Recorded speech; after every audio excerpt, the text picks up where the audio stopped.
Hi there and welcome to my channel. Today we're talking about my favorite way to preserve my potato harvest at the end of the season. I prefer to freeze mashed potatoes.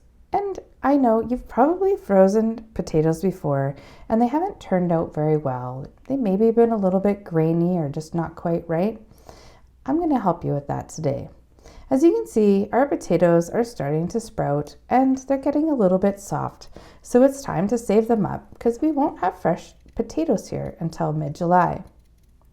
When you're boiling potatoes at any time, always add your potatoes to a pot of cold water. It keeps them from activating the starch that's in the potato. When you drop them into boiling water, it can actually cause the potato itself to feel a little grainy when you eat it. To my pot of boiling water, I just added salt and a little bit of margarine.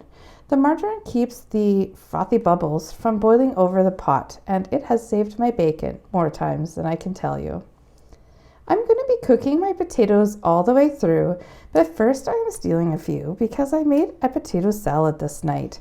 And for that, I cook my potatoes just to knife tender, and then I let them cool on their own in a bowl. And they finish kind of cooking that way. After I drain my potatoes, I put them back into the pot. And here's the step that's going to keep you from having grainy mashed frozen potatoes. Fat. We're going to be adding fat, but this fat's delicious.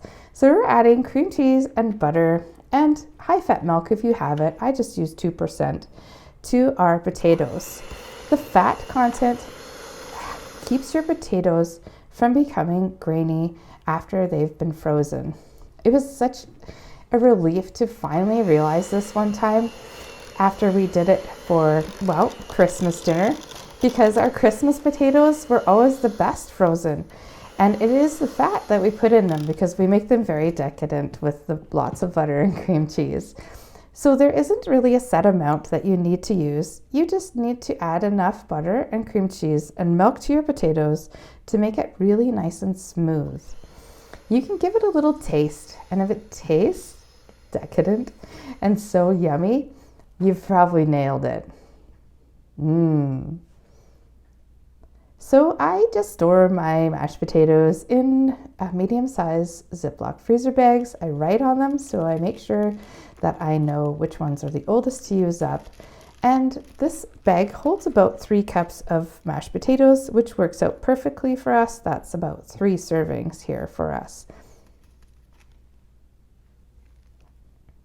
When you take your potatoes out of the freezer, just take them out in the morning if you're going to be having them for supper, or the night before and put them in the fridge. It is really better if they kind of just unthaw on their own rather than force unthawing them in the microwave.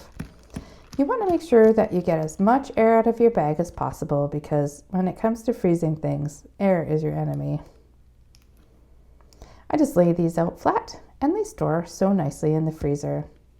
And they are so delicious, just like fresh. Don't be alarmed when you take your potatoes out and you notice some liquid in the bottom. You can just mix it back into your potatoes. Thanks for watching, everybody. Take care. Bye for now.